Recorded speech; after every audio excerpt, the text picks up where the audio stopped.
Ratusan massa menggelar aksi unjuk rasa di depan kantor camat menolak ditetapkannya seorang warga sebagai tersangka oleh Kejaksaan Tinggi Kalimantan Tengah atas dugaan melakukan tindak pidana korupsi dalam pembangunan jalan desa sepanjang 43 km dan 74 jembatan penghubung antar desa. Warga menduga bahwa adanya kriminalisasi terhadap warga Tumbang Sanamang selaku penerima pekerjaan ini berdasarkan surat perintah kerja dari 11 kepala desa yang ada di wilayah Kecamatan Katingan Hulu, Kabupaten Katingan, Kalimantan Tengah. Aksi unjuk rasa dilakukan oleh ratusan warga di depan kantor Camat Katingan Hulu. Aksi yang pertama kali dilakukan oleh warga Tumbang Sanamang ini dikarenakan kekecewaan warga usai ditetapkannya seorang warga bernama Haji Asang Triasa selaku penerima pekerjaan pembangunan jalan antar desa sepanjang 43 km mulai dari desa Tumbang Sanamang hingga desa Kiham Batang di sepanjang daerah aliran Sungai Sanamang, Kabupaten Katingan. Dalam aksi tersebut, massa menyebutkan bahwa penetapan tersangka oleh Kejaksaan Tinggi Kalimantan Tengah kepada penerima pekerjaan Haji Asang Triasa adalah keliru dan tidak memiliki bukti kuat dan meyakinkan. Ironisnya, penetapan tersangka kepada seorang warga di Tumbang Sanamang ini hampir mirip dengan kasus Nur Hayati di Tangerang, Jawa Barat, yang mana Haji Asang Triasa selaku penerima pekerjaan pembangunan jalan antar desa sepanjang 43 km sebelumnya melaporkan 9 kepala desa ke Kejaksaan Tinggi Kalimantan Tengah pada 2 Februari silam atas dugaan korupsi dana desa akibat belum melunasi upah pekerjaan yang diberikan. Aksi unjuk rasa Tumbang Sanamang ini pun ditanggapi dengan baik oleh Camat Katingan Hulu, Aldo Valencia, yang bersedia menemui warga dan berjanji akan menyampaikan aspirasi warga kepada pihak terkait. Terkait dengan aksi demo ini, terkait dengan kasus masalah jalan di Katingan Hulu, dan memang sudah sampai ke tingkat kejaksaan penyelesaiannya. Kemudian untuk beberapa kades pun sekarang Polda pun ikut menangani.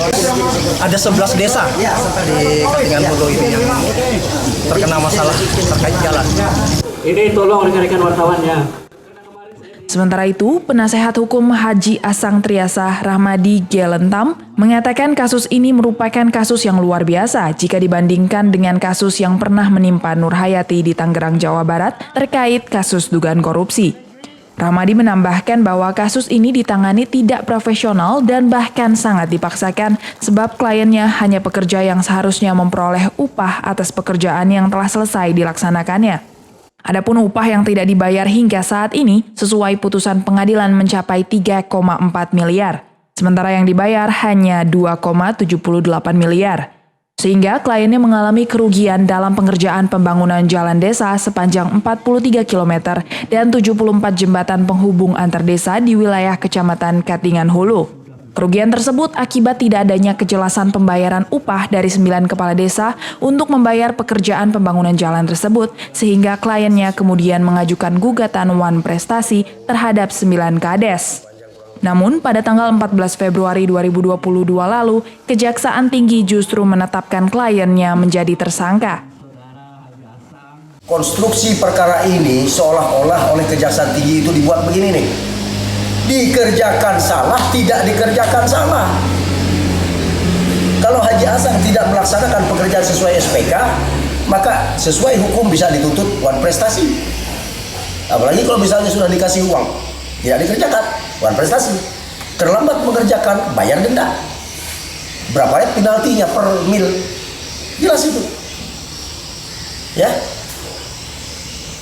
Tapi dikerjakan, selesai, tuntas, loh, rugi, malah jadi tersangka. Pakai akal sehat ya. Pakai nalar logika. Saya ingatkan kawan-kawan jasa penyidik, pakai logika, pakai nalar. Atas tindakan Kejaksaan Tinggi Kalimantan Tengah yang menetapkan kliennya sebagai tersangka, penasihat hukum Haji Asang Triasa mengajukan pra-peradilan yang rencananya akan berlangsung pada 9 Maret 2022. Selain itu, ia juga telah mengirim surat terbuka melalui media sosial yang ditujukan kepada Komisi Kejaksaan RI, Jaksa Agung, Jamwas, Jampitsus, dan Kepala Kejaksaan Tinggi Kalimantan Tengah. Rahmadi dengan tegas meminta kepada penyidik Kejaksaan Tinggi Kalimantan Tengah untuk menggelar secara terbuka dan transparan proses penyidikan yang dilakukan. Sebab jika benar terjadi kesalahan administrasi yang dilakukan oleh 11 kades di Kecamatan Katingan Hulu terkait pekerjaan jalan desa ini, mengapa kliennya yang harus bertanggung jawab sementara 9 kepala desa yang melakukan kesalahan justru begitu dilindungi? Dari Kota Palangkaraya, Kalimantan Tengah, kontributor Nusantara TV, Andre Faisal melaporkan.